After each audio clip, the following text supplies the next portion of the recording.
Muito bem, como eu falei com você, nos esforçamos desde o começo do ano, e temos feito isso já há algum tempo, em levar as pessoas à consciência da importância da Páscoa.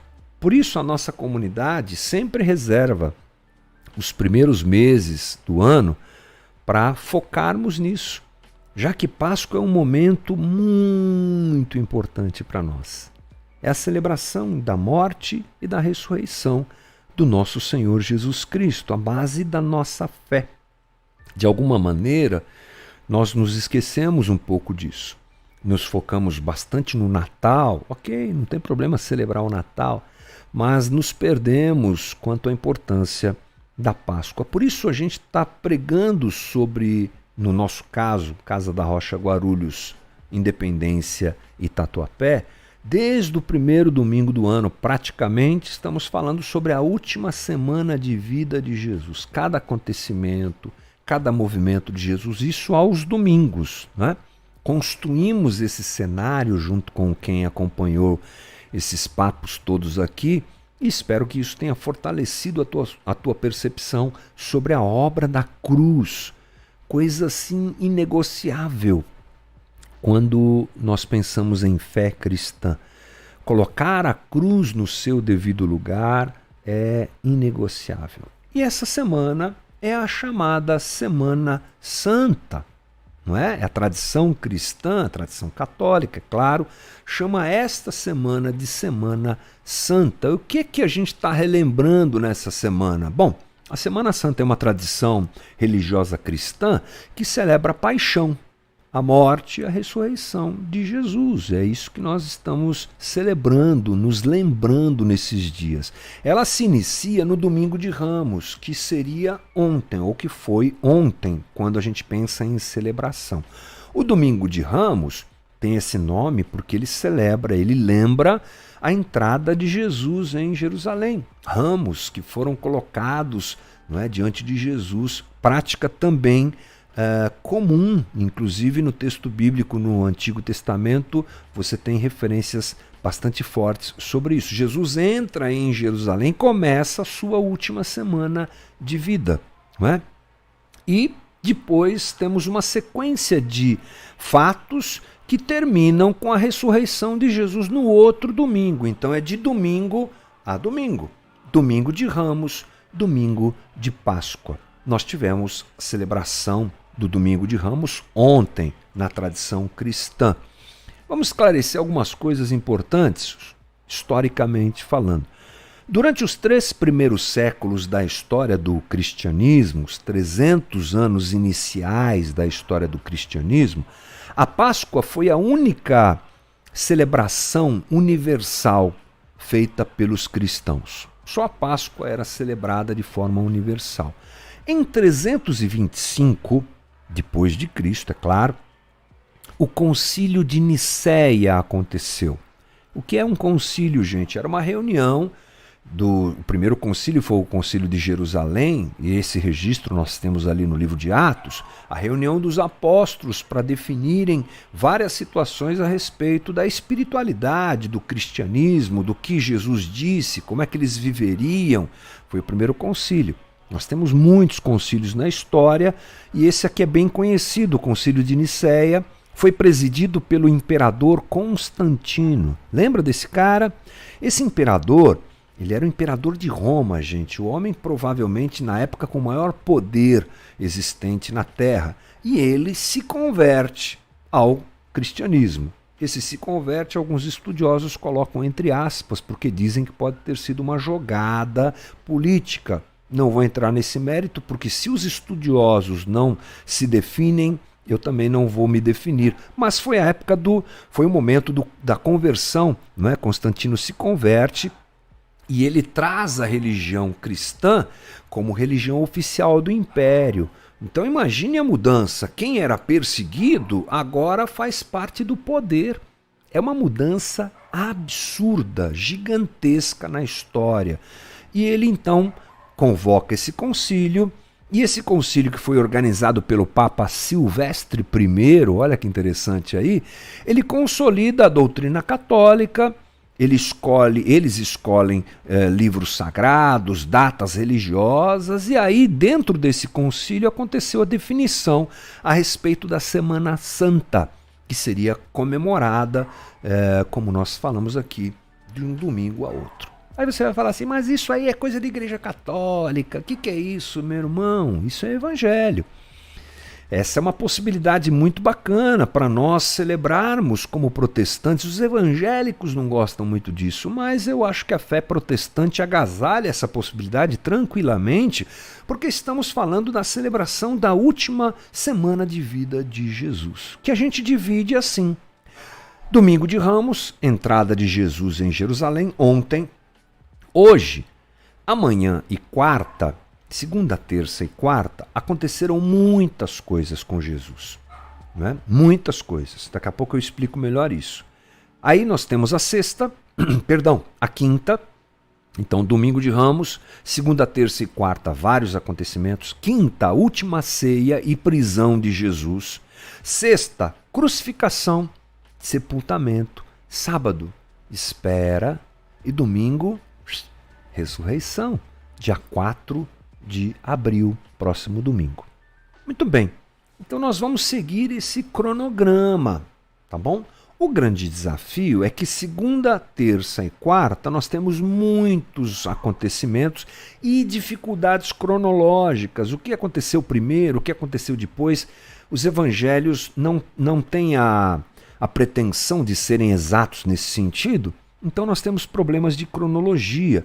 O que cabe a nós é escolhermos alguns acontecimentos e perceber o que está acontecendo. E hoje eu quero falar com você sobre um acontecimento que é a entrada de Jesus, melhor, a entrada foi ontem, o acesso de Jesus ao templo e o que ele fez no templo, tá bom? Nossa segunda-feira da dita Semana Santa, se você gosta ou não desse nome, fique à vontade, mas dessa semana...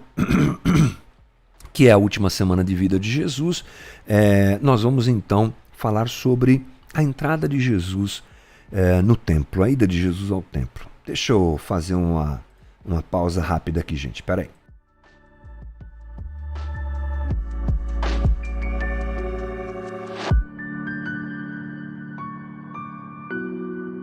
Muito bem, amanhã eu tenho retorno no Fono não, no Torrino, estamos cuidando disso. Marcos 11:11.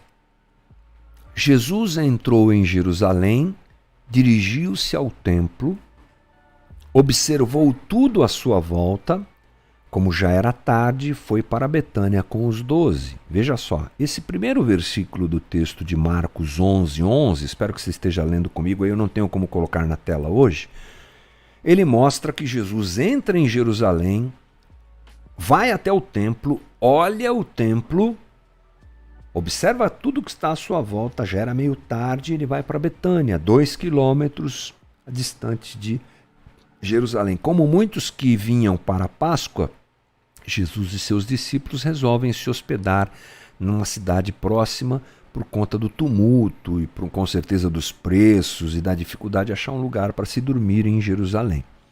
Versículo 12, no dia seguinte, olha só que interessante, ele já se dirige ao templo. No dia seguinte, aí vamos para o 15. Chegando a Jerusalém, Jesus entrou no templo e ali começou a expulsar os que estavam comprando e vendendo.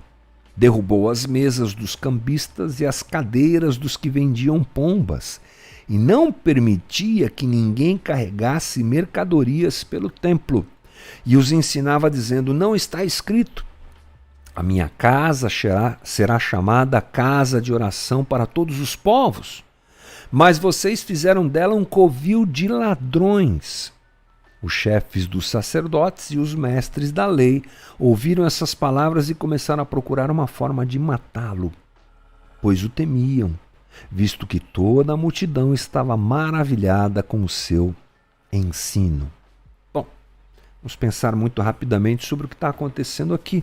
Jesus entra em Jerusalém, vai até o templo, observa, sai, vai para Betânia, dorme em Betânia com seus discípulos. Na manhã seguinte, hoje, segunda-feira, Ele entrou em Jerusalém domingo, ontem, é a nossa celebração. Hoje ele volta para Jerusalém e vai direto no templo.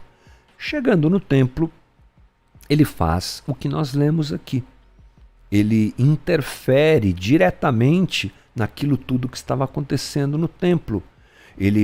Os outros evangelhos, outros evangelistas registram que ele faz um azorrague, um tipo de chicote com algumas cordas e realmente coloca o pessoal para correr. Às vezes nós temos uma imagem mais rápida, pelo menos a minha percepção, de que Jesus fez um alvoroço assim, acabou e foi embora. Não, Jesus tomou conta do templo durante algumas horas. Ele não deixava que mercadorias circulassem. Obviamente ele não está fazendo isso sozinho, ele tem o apoio de gente que está com ele. E ele faz isso de uma forma bastante forte. O coração de Jesus está atormentado não, preocupado, chateado, entristecido. E ele manifesta essa tristeza dessa maneira, agindo contra aqueles que estavam ali no templo. Bom, o que é que Jesus viu? Porque ele ficou tão incomodado? Jesus vê que absolutamente tudo no templo está errado. Os ofertantes trocavam as suas moedas, ou melhor, os ofertantes, aqueles que estavam ali para fazer as suas ofertas, os seus sacrifícios, tinham que trocar a sua moeda pela moeda que era o shekel, a moeda que era usada só dentro do templo. Então o templo tinha uma casa de câmbio, ou algumas casas de câmbio, barracas de câmbio. Você chegava lá com denários, você tinha que trocar por shekel, para poder comprar uma pomba, comprar um animal para que ele fosse oferecido. Primeiro grande problema é que nós sabemos que esse câmbio não era feito um por um. Esse câmbio enriquecia a liderança religiosa, principalmente o sumo sacerdote era muito enriquecido com relação a isso. Mas a fala de Jesus, ela vai além disso. A fala de Jesus é a seguinte: não está escrito, a minha casa será chamada casa de oração para todos os povos? E vocês transformaram ela num covil de ladrões. Jesus também está indignado com o fato de que o templo deixou de ser o que ele deveria ser. O templo deveria sinalizar o Deus de Israel. Olha, o templo era muito especial, glorioso. Se você tiver oportunidade, procure na internet uma foto, ou melhor, uma representação, né? Foto você não vai encontrar, mas uma representação da cidade de Jerusalém na época de Jesus, e você vai perceber uma coisa: o templo era absolutamente gigante, perto do resto da cidade. Ele era opulento, ele era grandioso na sua estrutura, mas ele se perdeu. O que acontecia dentro do templo agora não era mais o que Deus desejava. Ele não convidava mais as pessoas de outros povos para virem. Pelo contrário, dentro do templo existia reuniões e eram elaboradas situações de rebeldia contra Roma. Por isso que ele é chamado, Jesus chama aquele pessoal, ou melhor dizendo, diz que eles transformaram o templo num covil de ladrões, de revolta. Eles usavam o templo para pensar em estratégias para derrubar o Império Romano, como rebeldes que eram. Portanto, o templo perdeu a sua função. E ele representando a religião de Israel, perdeu toda a sua função. Tudo aquilo que deveria acontecer deixou de acontecer. O clero está corrompido pelo dinheiro e o sistema está comprometido, não mais atraindo gente para Deus, mas rejeitando, expulsando, se tornando exclusivo e não inclusivo. Então a religião de Israel não é aquela mais que o Pai instituiu. As palavras do profeta Oséias, em Oséias 6,6, misericórdia quero e não holocaustos, estavam com certeza no coração de Jesus nesse momento. Israel deixa de ser referência para outras nações e se torna um povo longe do propósito divino. Jesus, quando chega ali no templo e percebe tudo o que acontece ali, ele não vê mais a família de Deus, ele vê um grupo de de interesses pessoais. Cada um lutando por si, cada um roubando para si, cada um pensando em si. E Jesus não pode concordar com uma religião de interesses egoístas. Não foi essa a visão de vida que Deus deu a Israel. O Deus que Jesus sabe que é o Deus real, seu próprio Pai, é claro, ele é aquele a quem só presta um culto que é movido por corações dispostos a alcançar o outro. O culto que alcança Deus, que se presta a Deus, o culto genuíno a Deus, não é feito por indivíduos, mas por uma coletividade, coisa que Israel havia perdido absolutamente. A exploração, melhor dizendo, dentro da religião de Israel, é um sinal da perda da sua identidade profética e missiológica. Né? Se eu exploro o outro, já me perdi, porque um dos valores primeiros do Evangelho, e nesse caso, mesmo sendo algo relativo ao Antigo Testamento, uma das coisas primeiras da instituição da lei e da religião de Israel era a prioridade ao outro, era o compartilhar com o outro, era a minha diminuição para a valorização do outro. Tudo isso havia se perdido. Bem, nessa segunda-feira em que celebramos a última semana de vida de Jesus, olhando para o que ele viveu na segunda, que foi essa entrada no templo e essa denúncia toda, isso deve servir para nós, gente. Isso deve servir para nós. O perigo de nós abraçarmos essa religião fria, distante, o perigo de nós encararmos essa religião como um instrumento de lucro pessoal e a partir disso nos relacionarmos com Deus de maneira mercantil, o que posso ter, o que Deus vai me dar, e chegarmos ao máximo do que temos visto tão claramente na religião cristã no Brasil, uma religião que prega em alto e bom som que Deus está aqui para nos abençoar e que nós temos direito de pedir todas essas coisas a Deus, ela se funde claramente com a mesma situação que Israel vivia naqueles dias. Se Jesus entrasse nos templos hoje, penso eu que ele teria o mesmo tipo de reação que ele teve aquele dia, porque nós mercantilizamos a fé. Rejeitamos os esquisitos a nossos olhos, rejeitamos os que não têm o entendimento de Deus como nós, rejeitamos aqueles que não professam a mesma fé que nós. Nos tornamos exclusivos e não inclusivos. Portanto, é importante trabalharmos o nosso coração nessa segunda-feira para revermos a nossa forma de viver o Evangelho. Desde o começo, Israel se mostra relutante ao amor de Deus, ao amor divino, e se perde na sua capacidade de perceber o amor de Deus. Se perde na sua relação com Deus. Infelizmente, o destino de Israel é realmente o afastamento de Deus de toda aquela estrutura. E uma nova era começa com a chegada de Jesus e com aquilo que ele ressignifica na cruz.